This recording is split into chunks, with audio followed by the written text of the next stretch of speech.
Ja, und an dieser Stelle nochmal herzlich willkommen auch an alle, die jetzt im Stream dabei sind. Das ist das dritte Digital Lab des Fonds Digital der Kulturstiftung des Bundes. Nach den ersten beiden Labs, wo es ja auch stark darum ging, dass Sie sich untereinander mal kennenlernen und das zweite Lab dann unter dem Titel Co-Creation stand, geht es heute, wo Sie schon ein bisschen weiter sind, auch mit Ihren Projekten, um das Thema Prototyping Futures, Digitalität als Kulturpraxis. Das ist der Titel dieses dritten Labs und da geht es halt auch darum, dass Sie untereinander Erfahrungen austauschen über das, was Sie in den letzten Jahren so erlebt haben und vielleicht auch mitgenommen haben schon aus Ihren Projekten. Und wir wollen aber auch Praktiken, digitale Praktiken diskutieren aus der Kunst, der Wissenschaft und der Politik. Das Lab ist an den beiden Tagen so ein bisschen aufgeteilt in zwei verschiedene Arbeitsbereiche. Wir haben am ersten Tag uns das Thema Digital Mindset vorgenommen. Da soll ein bisschen darüber diskutiert werden, wie man an Institutionen ein digitales Mindset schafft, das integrativ wirkt, neben der Implementation natürlich von digitalen Technologien. Also darüber soll nachgedacht werden. Am zweiten Tag steht die digitale Komplizinnenschaft im Vordergrund. Da geht es natürlich um die Frage, wie man Netzwerke aufbaut, mit wem man sich so zusammentut. Aber auch dieses soll diskutiert werden unter der Fragestellung, inwieweit man so etwas wirklich integrativ auch gestaltet. Genau. Ich würde gleich noch ein bisschen konkreter auf das Programm dieses Tages heute eingehen wollen, würde aber an dieser Stelle erstmal das Wort geben wollen an Hortensia VÖLCKERS, der künstlerischen Direktorin der Kulturstiftung des Bundes und ja, Sie an dieser Stelle auf die Bühne bitten.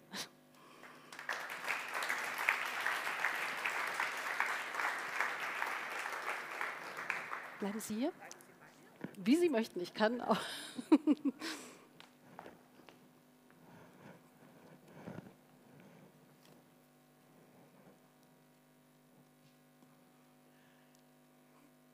Ich begrüße Sie sehr herzlich. Ich hoffe, ich halte das Mikro richtig und Sie können mich gut hören. Ich begrüße Sie sehr herzlich im Namen der Kulturstiftung des Bundes und danke Herrn Arzt, ist er schon wieder weg? Ja, dass wir hier wieder sein können. Wir sind hier regelmäßig, es ist ein wunderbarer Ort und ich hoffe, dass wir das auch in der Zukunft so machen werden. Bevor ich die Gäste und die Kollegen noch mal herzlich willkommen heiße, möchte ich Sie natürlich auch im Namen meiner Kolleginnen begrüßen, die dieses Programm betreuen. Julia May, die es leitet, Frau Köber, Juliane, die die ganze Kommunikation macht, Frau Ruttke, mit der Sie regelmäßig zu tun haben, weil sie alles, was Verwaltung ist, mit betreut, und Christopher Krause, unser Volontär, der hier auch mitgearbeitet hat. Seien Sie sehr, sehr herzlich willkommen. Ich freue mich, dass Katja Bigalke wieder dabei ist und Sie über die 2 Tage durch das Lab führen wird. Ich freue mich auch sehr, dass Susanne Schuster die Konzeption wieder gemacht hat. Einige bekannte Gesichter, grüße Sie. Ja, dass es schön ist, dass es analog ist, haben Sie schon gesagt. Das kann ich streichen. Ich finde es trotzdem toll. Unangenehmer, ehrlich gesagt, war mir gestern Abend, als ich so ein bisschen reingeguckt habe, nochmal in dem, was hier passiert, dass ich parallel in den Nachrichten irgendwie diese Flächenbombardierung in der Ukraine sah und mir dachte, was macht man da? Sagt man so eine Veranstaltung ab? Macht man weiter? Keine Klarheit. Also ganz offensichtlich, wir machen weiter, aber wir können eigentlich nicht so richtig davon absehen die ganze Zeit, weil das brutal ist, was da gerade vor sich geht. Also freuen wir uns, dass wir hier im Warmen sitzen können und an unseren Themen arbeiten können.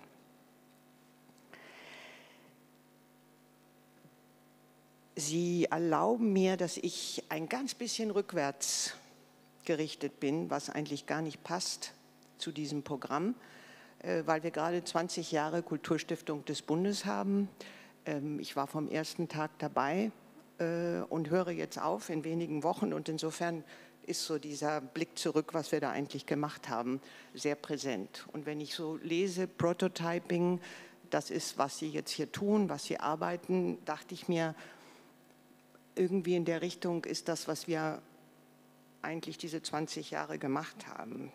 Programme mit einigen Institutionen. Die Institutionen haben wir sehr, sehr nah begleitet, mit dem Ziel, diese Transformation, die gewaltig ist, was Sie da gerade in den Institutionen zu bewältigen haben. Das war natürlich vor 20 Jahren noch lange nicht so brisant, wie es jetzt ist, mit den Themen, mit dem Beauftragten, von dem Klimabeauftragten zum Diversitätsbeauftragten oder Beauftragten, zu der Vermittlerin, zu dem Digitalmenschen und Beauftragten. Alle haben was zu sagen, alle sollen gleichzeitig an den Programmen arbeiten, zusammen mit denen, die klassischerweise sonst die Exzellenz und die Inhalte bereitstellen. Das ist eine Mordsangelegenheit, finde ich. Wir versuchen das ja immer parallel auch ein bisschen mit uns selbst zu machen und nicht einfach. Und ich glaube, das Ausprobieren mit Ihnen in den verschiedenen großen Programmen, die mehrjährig sind und das auf Bundesebene, also jedenfalls mir war das überhaupt nicht klar, wie das gehen soll. Ich hatte auch keine Vorstellung, was eine Bundesebene sein soll, weil was ist das bitteschön? Man ist in seiner Institution oder in seiner Stadt und vielleicht auch in einem Bundesland, aber bundesweit etwas zu machen, ist schon sehr abstrakt. Und wir haben so irgendwie es versucht. Und einiges ist auch gelungen.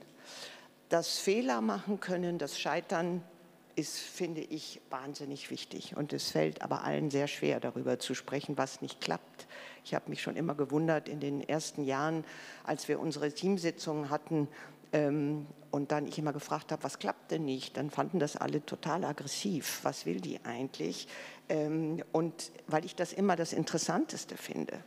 Weil da kannst du ja was verändern. Alles andere brauche ich nicht zu wissen, es läuft.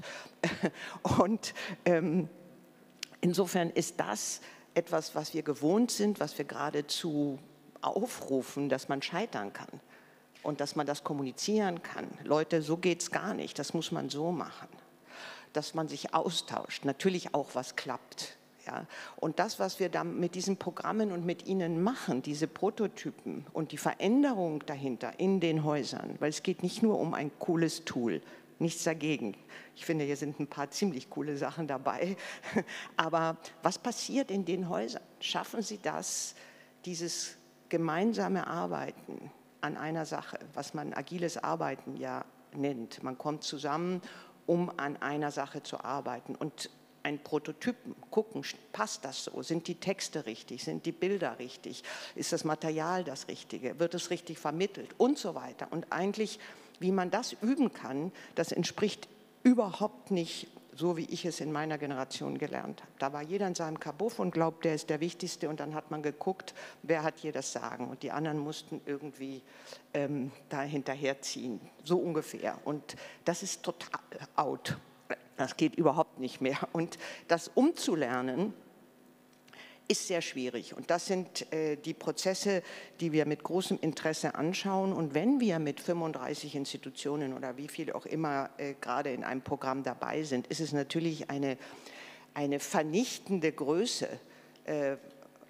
Was ist das schon? Es gibt Tausende von Institutionen. Also das Wichtigste sind diese Akademien, sind diese Labs, ist, dass wir zeigen, wie könnte das gehen nach 5 Jahren, was geht und was nicht und dass sie das im Grunde genommen in die Welt bringen und das andere es mitnutzen können. Deshalb ist Open Source so wahnsinnig wichtig. Und wenn ich mir überlege, wie heißt das jetzt gerade, Artwork, was Deichtorhallen und Kampnagel zusammen machen, da haben sich schon ganz viele gemeldet. Das ist ein technisches Tool, aber es ist natürlich großartig, wenn man an einem Projekt arbeitet, dass man nicht immer irgendwelche Mails bilateral schickt mit CC und den habe ich wieder vergessen und der wusste nicht Bescheid, sondern im Grunde genommen der Verlauf des Machens an einer Plattform ist. Und da haben sich ganz viele Häuser schon gemeldet, die das unbedingt haben wollen, weil es tatsächlich die Arbeit erleichtert. Aber es bedeutet auch, dass man vieles ändern muss an dem eigenen Verhalten. Ja, was hat mich neugierig gemacht, ich weiß gar nicht, ob das hier dran kommt, ist Spurlab, weil das so ein delikates und schwieriges Thema ist. Die Gedenkstätten, wie vermittle ich Erinnerung, wenn ich nichts damit zu tun habe, nichts erlebt habe? Das ist eigentlich, Erinnern ohne Verbindung zu etwas zu haben, ist, glaube ich, fast unmöglich. Also wie geht das? Und die haben sich interessante Sachen überlegt, wie sie eben mit Augmented Reality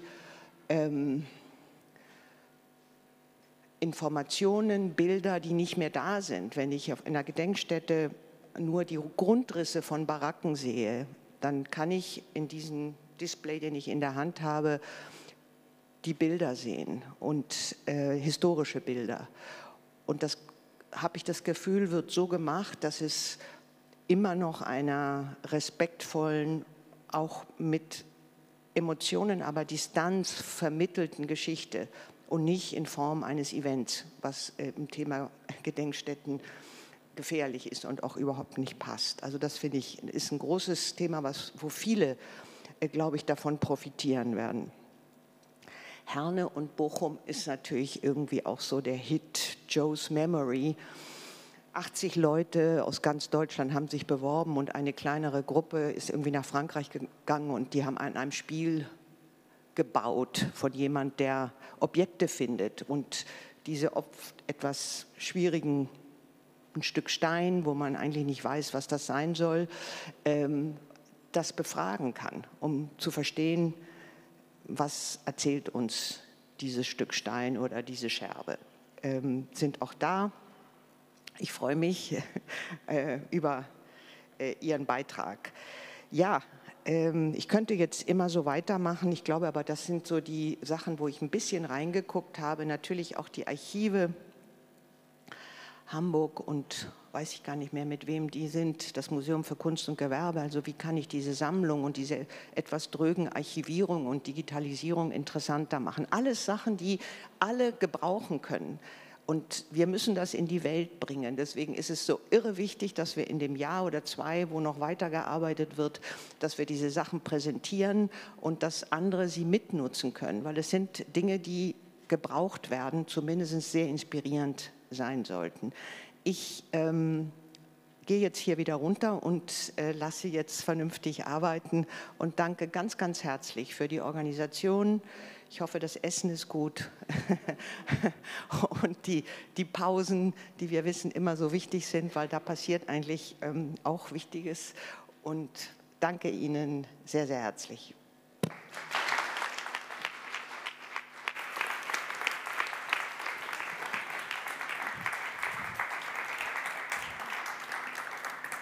Ja, danke Hortensia Völckers für diese auch sehr persönlichen Worte, sehr schön.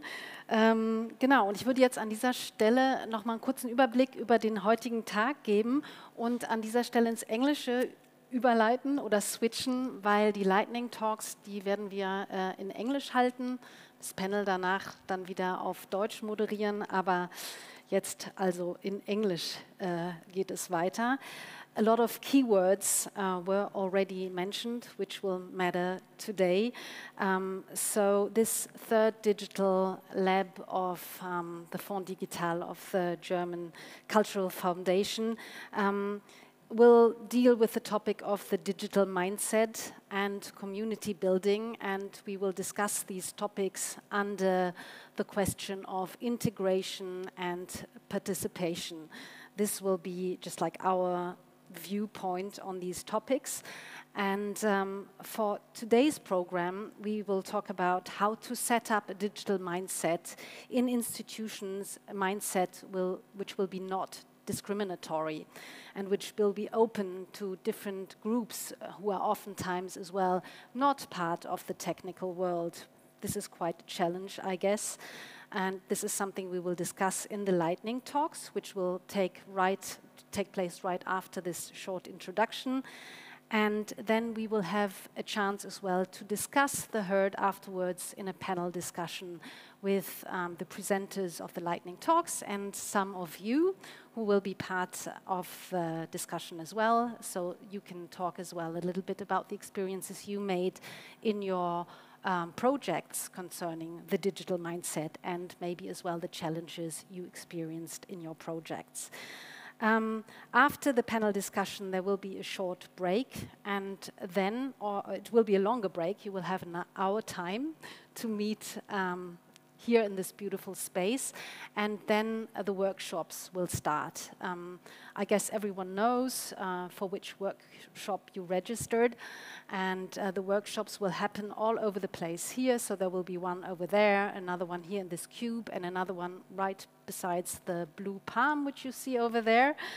And then there's already time, after these 2 hours, there's already time for dinner. And there's a special point, a special program point foreseen for this dinner, which is called Table Talks. You might have seen it already in the program. And the Table Talks were organized as this whole lab was curated by Susanne Schuster. And I would just like to ask you on stage so that you can explain a little bit what you have planned for tonight. Schön hochhalten. Hello everybody, welcome from me as well. I'm very happy that you are here and also that you come here to share your projects, to share your ideas and your experiences. And that's actually what's going to happen tonight after the dinner. There will be the table talks and you will find 5 different tables, and we invited you to share your projects in a smaller atmosphere. So there will be the possibility to ask the questions you might not ask in front of a big podium, and also just get to know each other a little bit better by sharing projects, maybe also by looking at prototypes or discussing, experiencing VR, AR. So what will happen at the table talks will be as different as you and your projects. So we're really happy that you're here and that you will be participating by showing us a little bit. And also you will find me in the afternoon outside in the entrance hall for the walk and talk. So this is another format for those of you who don't go into a workshop. You can come to me and I will match you with each other and invite you to explore this space and get to know better. So happy that you're here and have a nice first talk. Okay, thank you so much, Susanne. And and now I think we will already start with the lightning talks, as time is just like going on fast. We have 2 amazing speakers today, as there are LORENA JAUME-PALASI from the Ethical Tech Society in Berlin, and there is FRIEDRICH KIRSCHNER, director and software developer. The artist and scientist Ashley Backus-Clark, she's unfortunately not with us because she is sick, but the 2 of them, I'm pretty sure, have brought a lot of input, which we will be able to discuss after the panel discussions. And at this point, I think we will start with the lightning talk of LORENA JAUME-PALASI, who is going to be with us via stream. The title, hello, hi. So the title of her talk is Digging into History for the Future's Sake. Where does our thinking about technology come from? This is the question she will raise. And LORENA, I just say a few words about you. You are the founder of several NGOs, amongst others, the former IGF Academy on Digital Governance, and she is as well part of Algorithm Watch, which analyzes algorithmic decision-making processes.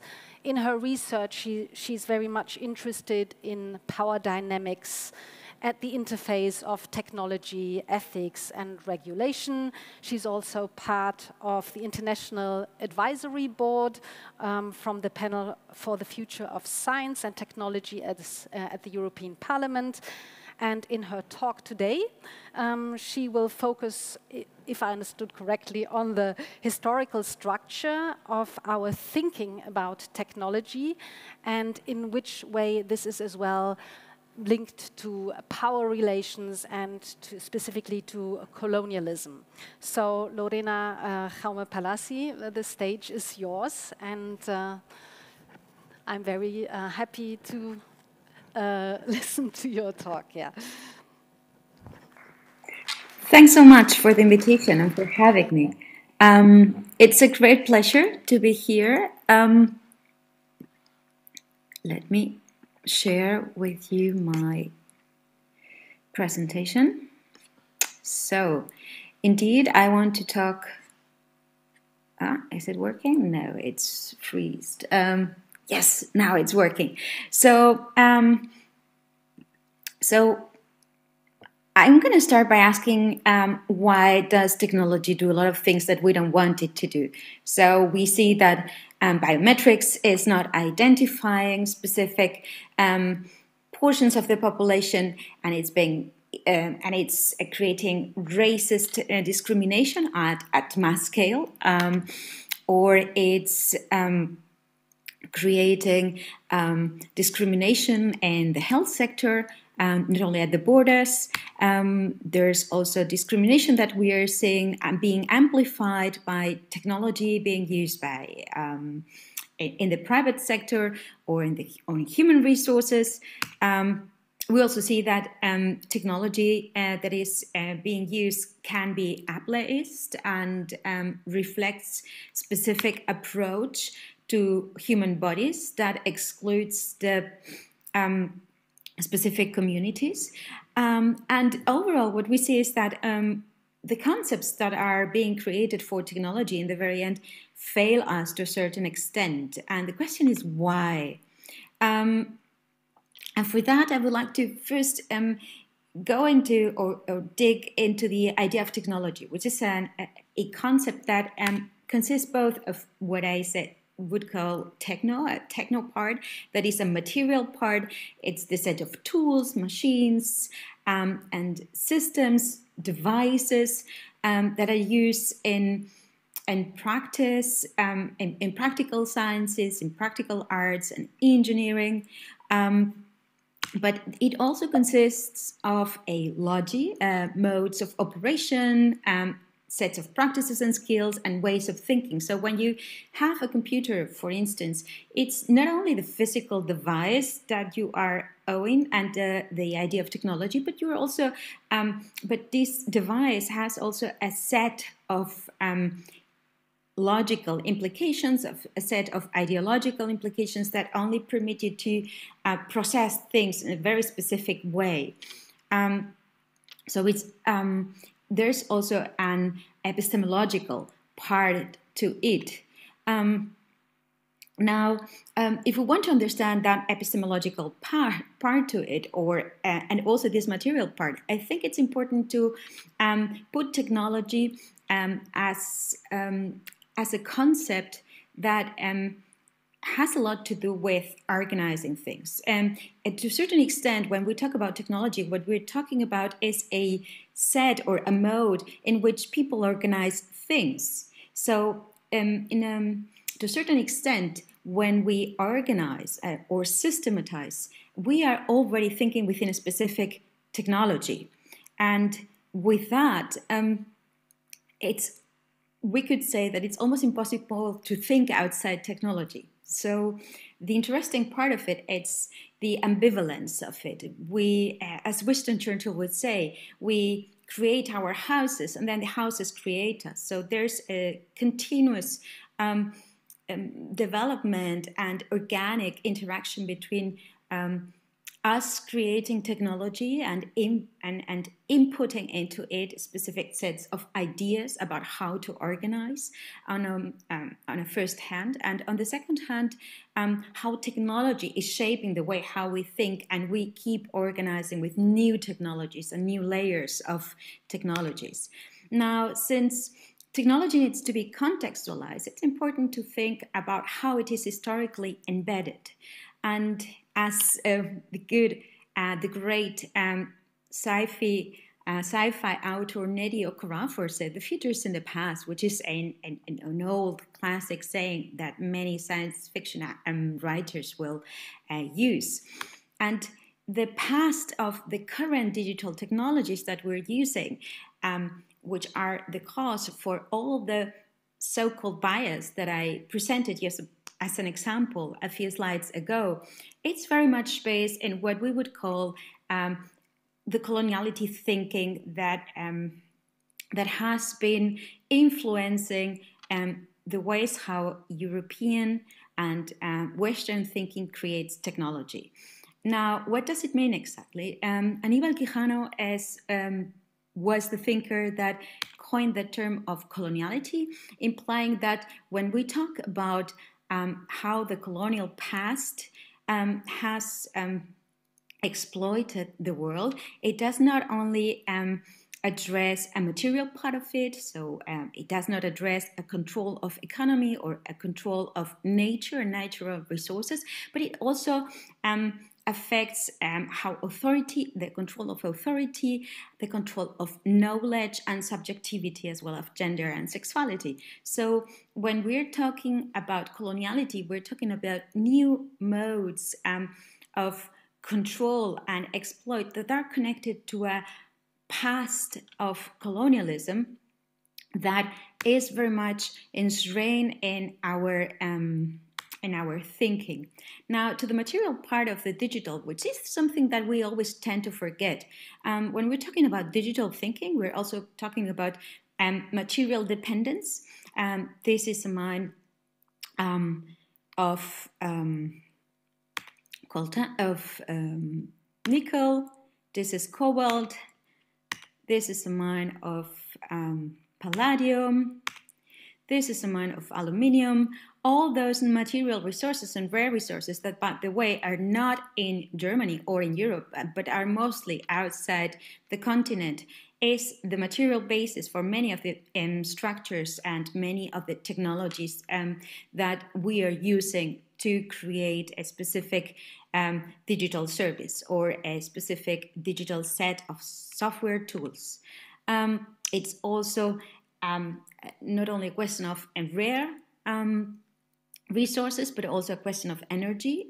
Training and digital systems implies using way more energy that households would use.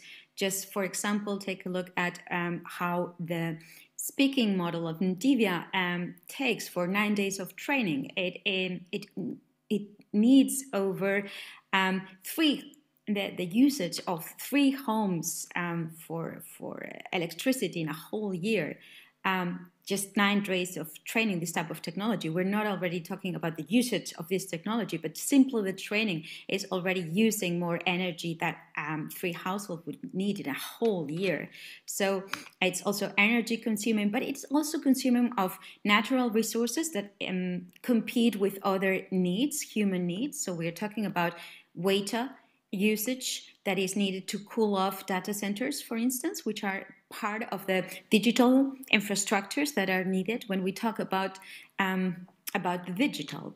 So apart from this material side, let's go to the more ideological or thinking side of technology.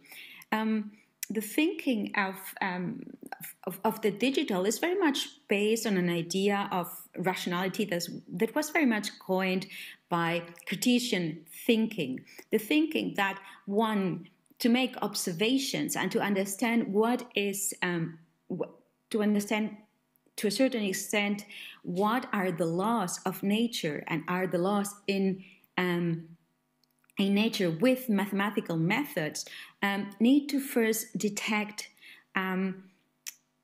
the stable elements that create the so-called laws of science. And this implies a specific set of assumptions about rationality. So it implies the Cartesian idea that individuals can detach themselves from their bodies, from their skin color, from their gender identity, from their own culture, and make objective observations. And with that, neutral observations that can be then subsumed into laws and into standards.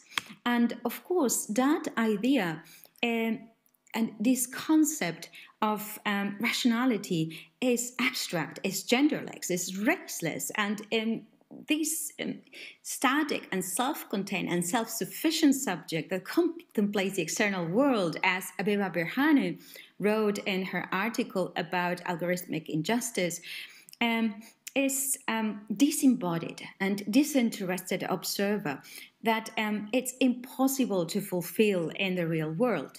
Now, what this Cartesian thinking leads is to the expectation that we can create machines where we can delegate our rationality, and with that we can delegate modes of objective observation and neutral observation.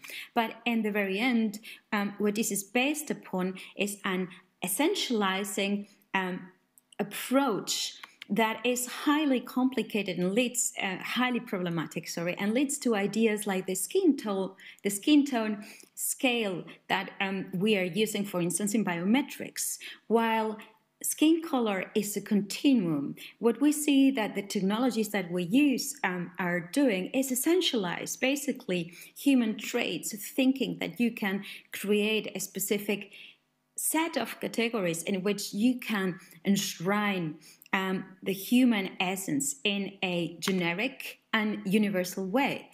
But we shouldn't forget that what we are creating with that is a standardized set of categories: human, female, Muslim, women, sister. Those are all categories that can be attributed to a single human being, but you could not say to what percentage that human being is a woman or a Muslim or a sister.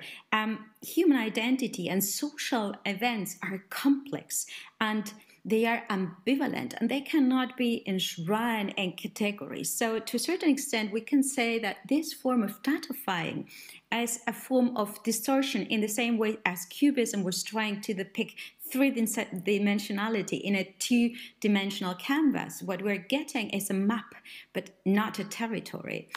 And using this type of systematization to create universal categories leads to all the racist, excluding method problems that we've seen in the slides at the very beginning. Another element of this thinking is mechanicism. It's explaining the whole by its parts, which leads to the in the very end, to the idea that you can explain basically the forest by explaining in a generic way every single tree, which of course is not true, as we know. In the very end, the purpose of overcoming nature, the technologies that we're creating are very much about optimizing, which technically means making the status quo more efficient. It is not about resilience, it is about making permanent the status quo and overcoming nature in ways that do not understand nature. What you're seeing as a mechanical tree, which is being created purporting that it optimizes trees, ignoring the amount of water and energy and rare resources that it's needed to build one of those. And in the very end leads us to ideas as firemen. For instance, this is an example of a fire of how to improve problems that are of a structural nature with a very anthropocentric and individualistic view, where we try to optimize structural problems by centering the individual and interjecting responsibility to the individual, as if the aggregation of individual responsibility can lead to the solve of collective problems. This is the Trolley Dilemma, which you all probably know, and it is about understanding or creating criteria for how many people the person in the middle needs to wants to save. Is it an utilitarian question? Is it about saving the most, or is it about saving the healthiest one? We've seen that this has been used for the discussion around autonomous cars, for instance, to understand when a similar situation happens, what the machine should be programmed for. But in the very end, we could change the perspective about that. This is a structural problem. We don't need to think about who's liable and who should be overdriving, but what if we would think, instead of this methodological individualistic approach, what if we would think more infrastructurally? Since when we talk about the digital, we're talking about infrastructure, and infrastructure is about collective measures and measures around a whole ecosystem that require more architectonic view of things. So a mindset that is sustainable in the very end is a mindset that needs to understand that right now the technologies that we're creating are based on a colonialist thinking that is over 600 years old, that is discriminating, that is not sustainable, and that in the very end is not seeing the woods for the trees. And what we might need to think of is listen to the concern and the margins, to the peoples and the communities that we've marginalized, and their wisdom and their thinking, and start thinking in a less anthropocentric, individualistic-centered way, which is something that I'm really happy to hear about, that these are elements that you're using in the workshops that you're doing. And mostly we also will need to think about how to repair the relationships of power that we've created to create more balanced situations in which the structures, the infrastructures, the digital infrastructures that we create are more just and fair. Thank you very much. Just to finish, this is the people that have, or this is part of the people that have influenced a lot of my thinking. I think it's important to address that none of the thinking that is being done within the digital ethics sphere, it's a individual thinking, but it's part of a community thinking that addresses a lot of other disciplines, but not also from an academic perspective, but also includes the knowledge of activists and community organizers, like, for instance, Yasna Aguilar or Khadija Abdulrahman, who are not my B scholars, but know way better than academia and NGOs can know how power asymmetries also within the digital realm are being set. That said, thank you very much.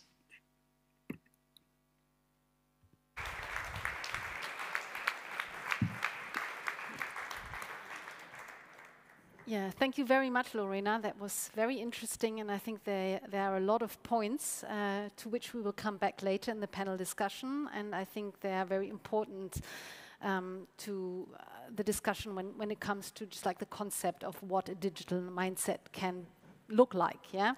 But at this point, I think we should go to the second lightning talk for today, which is coming from the director and software developer FRIEDRICH KIRSCHNER.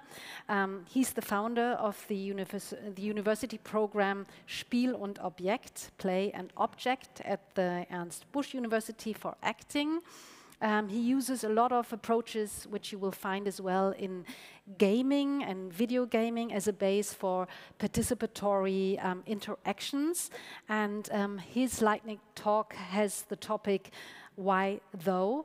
Baseline Motivations and Ambition in Transformational Processes in, yeah, that's the title of his talk, a very long title. And the goal was here to illustrate the challenges as well with which a lot of cultural institutions have to deal with when they try to move away maybe from a rather institutionalized, maybe conservative interpretation of cultural value to something which is more like a participatory process. Welcome, FRIEDRICH KIRSCHNER, and the stage is yours. Thank you.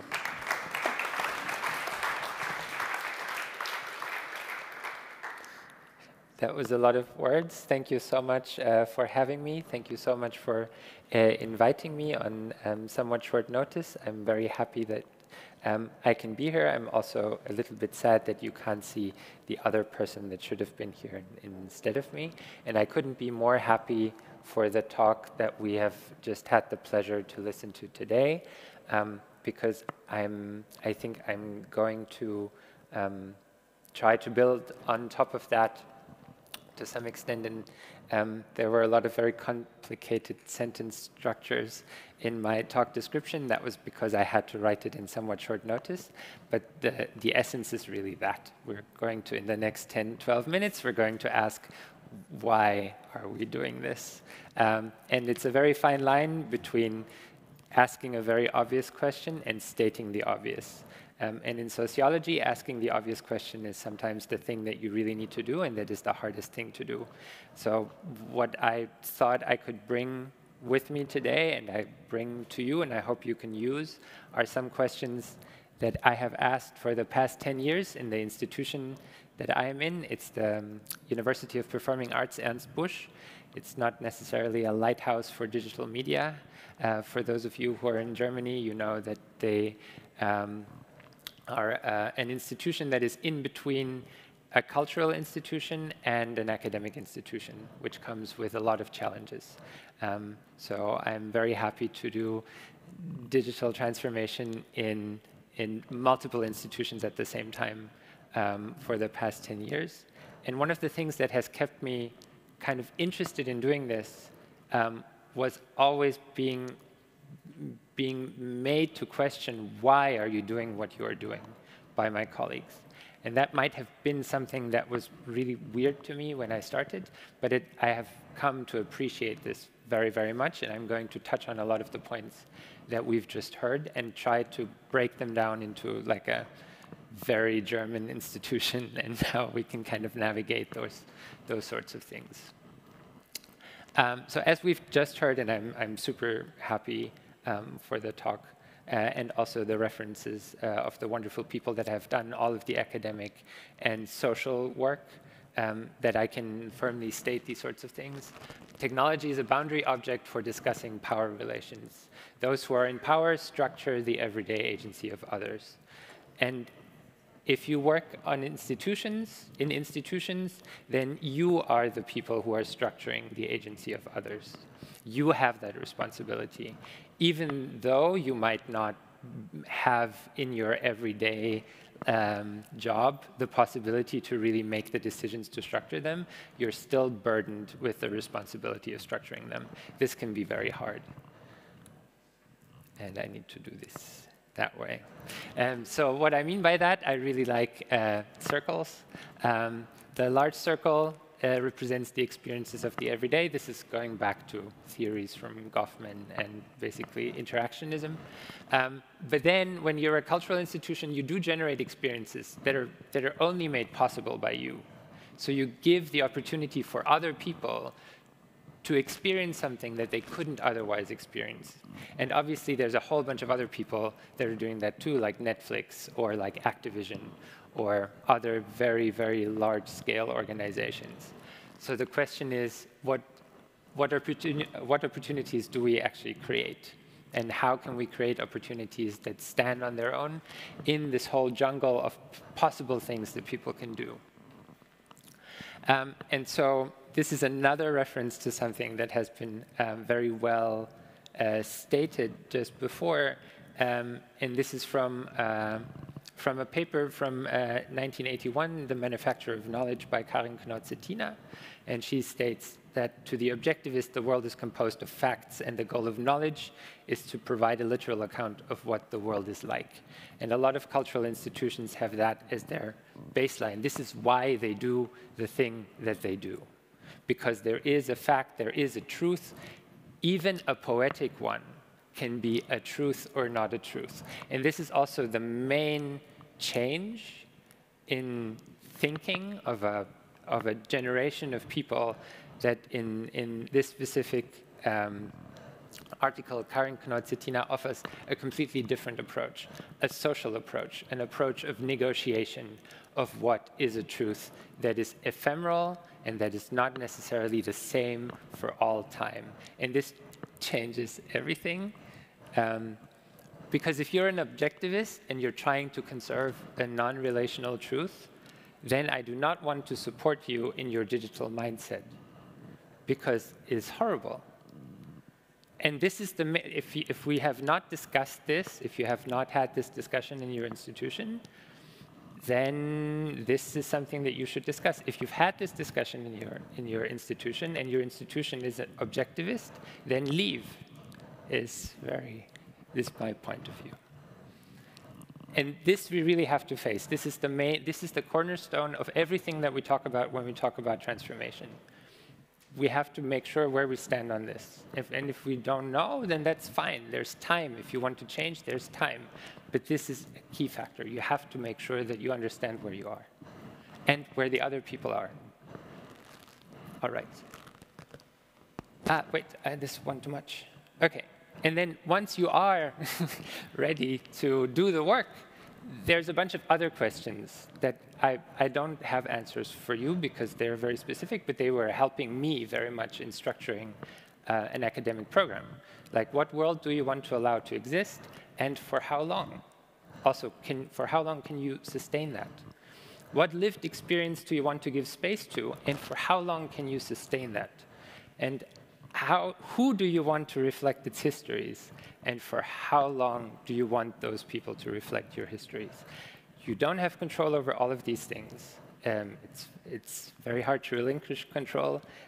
These are very hard questions, very personal questions, but it's something that I feel like we must ask, and we must have a temporary answer for.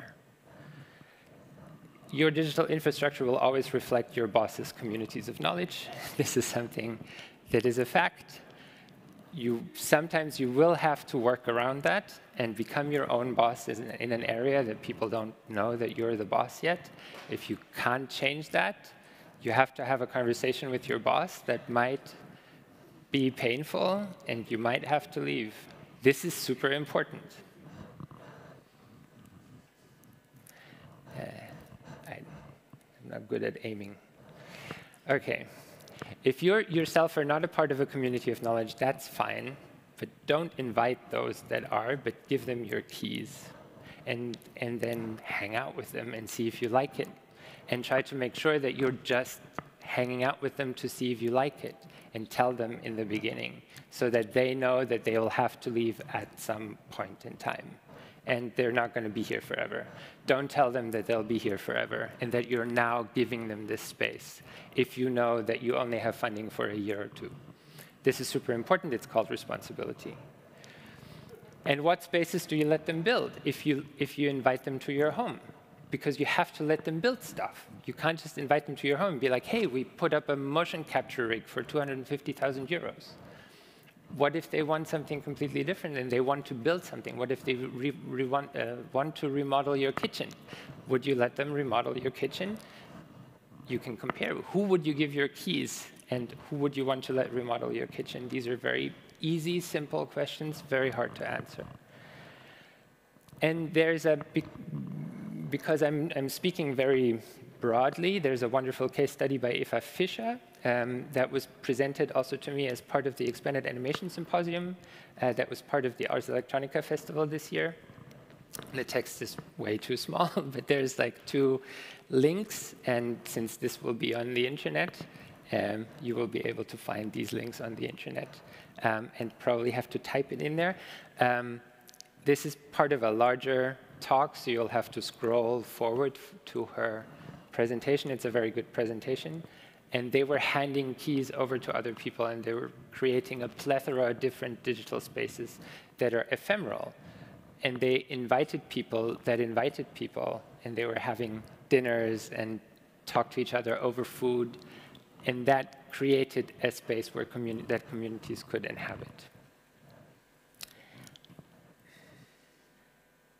And this is the second to last slide. I wanted to make it somewhat short. This is a quote by Michel Desserteau, who I feel like is not quoted enough for whatever reason. He talks very much about infrastructure and about practice within infrastructure. And I couldn't agree more with the talk before me that everything we create, every digital tool we create, but also the spaces we create as institutions are politicized infrastructure. And infrastructure is always navigated by people. It's never a rigid, solid thing. It's always a sieve, and there's stuff falling through the cracks, and that can be a good thing. And we have to make sure that there are these spaces that people can take the things that we guard and make them their own, and then encourage them to make them their own. That's it. Thank you.